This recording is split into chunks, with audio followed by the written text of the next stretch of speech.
IAS institute నిర్వహిస్తున్న all India scholarship exam pass అవ్వండి. 2 years ఫీజులో 50% మాత్రమే పే చేయండి. అన్నా, నువ్వు అసెంబ్లీకి వెళ్ళు, సమస్యలపై శంఖం పూరించు, ప్రజలు ఎదుర్కొంటున్న ఇబ్బందులపై ఏకరువు పెట్టు, నిన్ను గెలిపించిన జనాల నమ్మకాన్ని వమ్ము చేయకన్నా అంటున్నారు వైఎస్ షర్మిల. జగన్మోహన్ రెడ్డి గారి పార్టీకి 11 సీట్లు అయితే వచ్చాయి కదా, మరి ఎందుకు అసెంబ్లీకి వెళ్ళటం లేదు? ముఖ్యమంత్రిగా పనిచేసిన నీవు రాష్ట్రం పట్ల బాధ్యతను విస్మరించకు. ప్రజలు వైసీపీకి ఓట్లు వేసింది ఇంట్లో కూర్చోడానికి కాదు, సొంత మైకుల ముందు కాలక్షేపం చేయడానికి కాదు, అసెంబ్లీలో అడుగు పెట్టు అని సూచిస్తున్నారు. నిండు సభలో ప్రభుత్వ వ్యతిరేక విధానాలపైన సభ దద్దరిల్లేలా మాట్లాడు, ప్రతిపక్ష హోదా లేదని వెనకాడకన్నా అంటున్నారు వైఎస్ షర్మిల. జగన్ కు సూచిస్తున్నారు. ఆ 11 సీట్లు కూడా మీరు గెలిచిన ఎమ్మెల్యేలుగా ఉండి, మీరు ఎమ్మెల్యేలుగా అసెంబ్లీకి వెళ్ళకపోతే మీరు ఎందుకు గెలిచారో ఆలోచన చేయండి.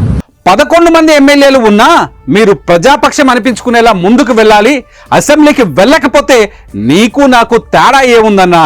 వైసీపీకి 38% ఓటింగ్ వచ్చినా, కాంగ్రెస్ కు 1.7% ఓటింగ్ వచ్చినా కాంగ్రెస్ పార్టీ వైసీపీ అప్పుడు ఒకటే అవుతుంది అంటూ అసెంబ్లీకి తన సోదరుడు వెళ్లాలంటూ రక్తం పంచుకొని పుట్టిన చెల్లెలు షర్మిల విజ్ఞప్తుల మీద విజ్ఞప్తులు చేస్తున్నారు. షర్మిల రిక్వెస్ట్ డీటెయిల్స్ ఒకసారి చూద్దాం.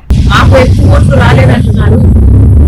సరే, మీకు 38% ఓట్లు వచ్చాయి, మరి వచ్చి కూడా మీరేం చేస్తున్నారు? 11 సీట్లు గెలిచి కూడా మీరేం చేస్తున్నారు? మీకు మాకు ఏమిటి తేడా? మాకు ఓట్లు రాలేదు కాబట్టి మేము అసెంబ్లీకి వెళ్ళలేదు. మీకు ఓట్లు వచ్చినా, 11 సీట్లు గెలిపించినా జగన్మోహన్ రెడ్డి గారు అసెంబ్లీకి వెళ్ళకపోతే మాకు ఆయనకు ఏమి తేడా? ఆడలేక మధ్యలో ఓడు అన్నట్టు జగనన్న తీరుందని తోడబుట్టిన చెల్లెలే విమర్శలు గుప్పిస్తోంది.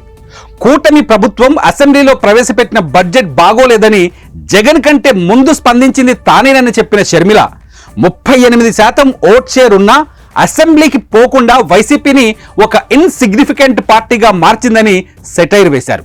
1.7% ఓటు బ్యాంక్ ఉన్న కాంగ్రెస్ నేతల కామెంట్స్ ను పట్టించుకోనవసరం లేదని గతంలో షర్మిల కామెంట్స్ పై జగన్ చెప్పిన మాటలివి. They have 1.7% vote share. The Congress party has 1.7% vote share. Let's not talk about a party which is insignificant in Andhra Pradesh, please. అదే మాటలను ప్రస్తావిస్తూ నాకు 1.7% ఓట్లు వచ్చినా నేను అసెంబ్లీకి వెళ్ళలేదు, 38% ఓట్లు వచ్చినా నువ్వు అసెంబ్లీకి వెళ్ళటం లేదు, ఇద్దరికి పెద్ద తేడా ఏం లేదన్నా అంటూ దెప్పి పొడిచారు షర్మిల. అధికారం కోల్పోతే అసెంబ్లీ అవసరం లేదా? అలాంటప్పుడు ఎమ్మెల్యేల పదవులకు రాజీనామాలు చేసి ఎన్నికలకు వెళ్లాలని సవాల్ విసిరారు. అంత దమ్ముందా అంటూ రాజీనామా చేసి చూపించండి అంటూ ఛాలెంజ్ చేశారు. ఇప్పుడు ఎవరు ఇన్సిగ్నిఫికెంట్, ఎవరు ఇంపార్టెంట్ అని తేలుతుందన్నారు షర్మిల.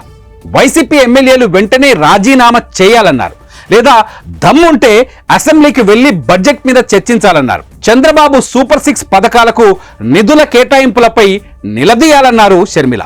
ఆంధ్రప్రదేశ్లో వైసీపీ అధినేత వైఎస్ జగన్ తో తనకున్న కుటుంబ ఆస్తుల వైరంతో షర్మిల పోరాటం చేస్తున్న విషయం తెలిసిందే. రాజకీయం ద్వారా కూడా జగన్ కు చురకల మీద చురకలు అంటిస్తూ గుక్క తిప్పుకోకుండా చేస్తున్నారు చెల్లెలు పిసిసి చీఫ్ వైఎస్ షర్మిల.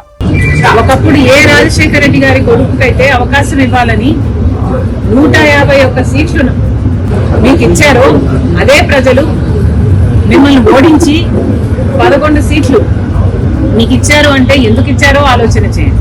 అయితే జగన్ పై మాటల దాడిని మరింత తీవ్రం చేశారు. ఇప్పటికే జగన్ అసెంబ్లీకి వెళ్ళటం లేదని, వెళ్ళకపోతే ఎమ్మెల్యేగా రాజీనామా చేయాలని ఒత్తిడి పెంచుతున్న షర్మిల రోజుకో కారణాన్ని లింక్ చేస్తున్నారు. ఇదే క్రమంలో సూపర్ 6 పథకాలు బడ్జెట్ ను జత చేసి పోస్ట్ పెట్టారు షర్మిల. మరి దీనిపై జగన్ వైసీపీ శ్రేణులు ఏ విధంగా రియాక్ట్ అవుతాయో వేచి చూడాలి.